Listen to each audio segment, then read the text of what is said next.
Hello and welcome to the CottageCutz YouTube channel. My name is Lynn, or LV Handcrafted here on YouTube, and today I am making, well, I don't actually know the name of the card style, but I'm calling it a tearaway peekaboo card, and you'll see why in a moment. I'm starting off with a US A2 size card base. This is going to be landscape top folding, so it measures 4¼ inches tall by 5½ inches wide.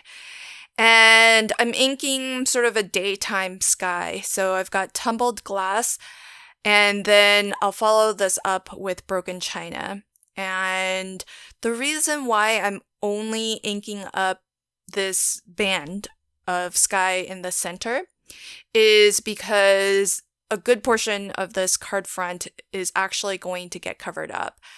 And there's only a small portion of the sky that will actually be seen, probably about half of the width of this card, maybe a little bit more.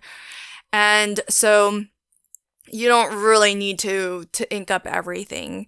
So I've got another panel of white cardstock that's been cut to 4¼ by 5½, and I'm guesstimating how and where I should tear this panel so that it reveals the blue sky underneath. And that's where I'm going to actually put my scene.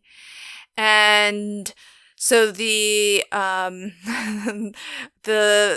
I think there's a key to tearing cardstock that I haven't quite mastered, because I think if you tear it towards you versus away from you, it'll determine whether you see the core, the white core of your paper or not.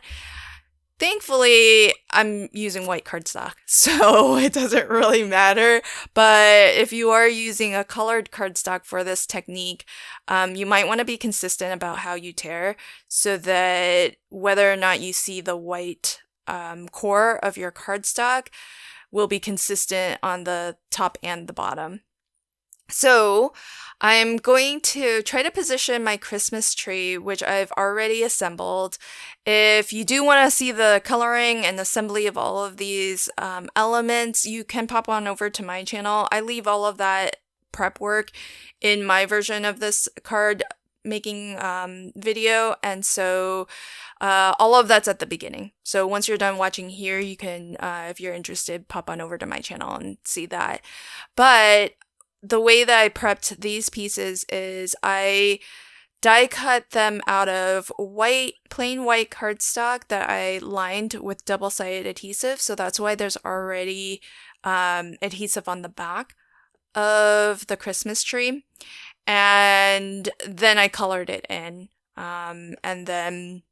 So basically I've got these essentially stickers that I can place wherever I need on my card. And that's the same for this really adorable reindeer as well. The Christmas tree and the reindeer come from Christmas Tree Peekers, which also has Santa and a super adorable penguin as well, and I just happen to not use them on this card.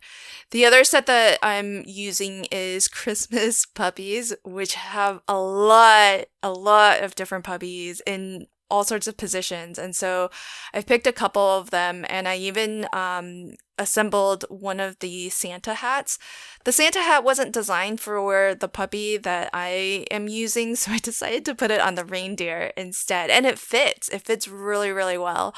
Since I didn't burnish down the antlers on my reindeer, I was still able to kind of position those so that you can still see the reindeer even with the Santa hat on there. So that Santa hat actually isn't from the Santa that comes in Christmas Tree Peekers, but is actually from the Christmas Puppies set.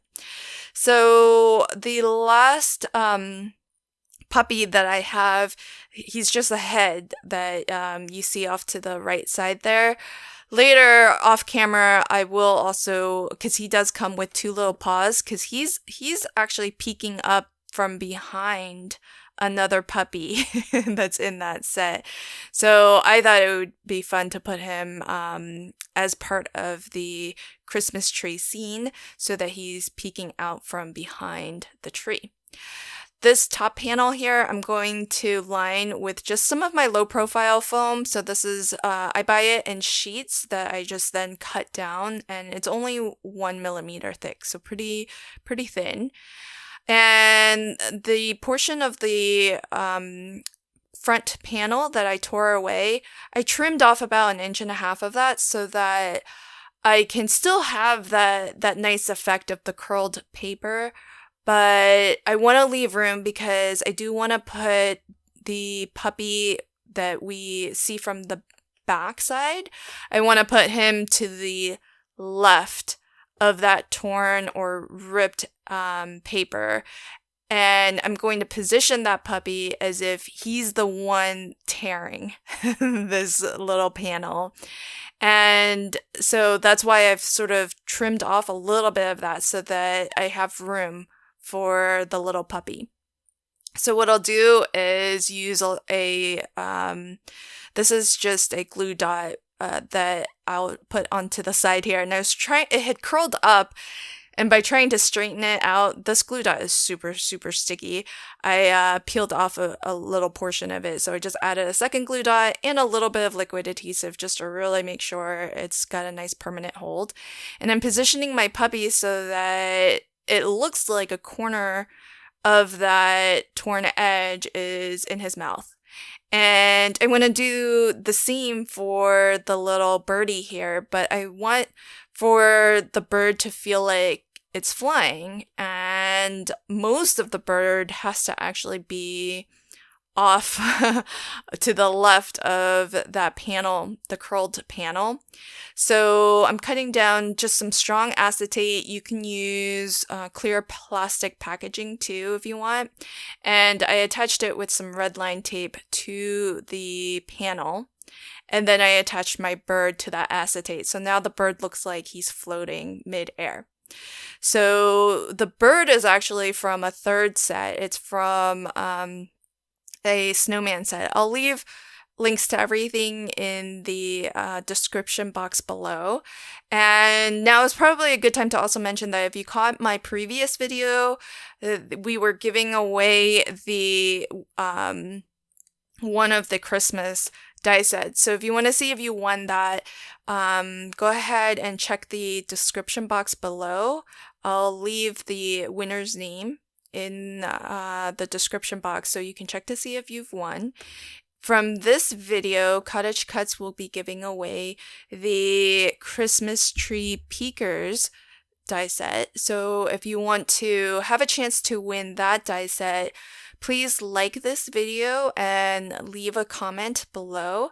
And if you haven't already, we would definitely appreciate if you subscribe to our channel and ring the notification bell so that anytime any of us post a new video to the channel, you'll get a notification.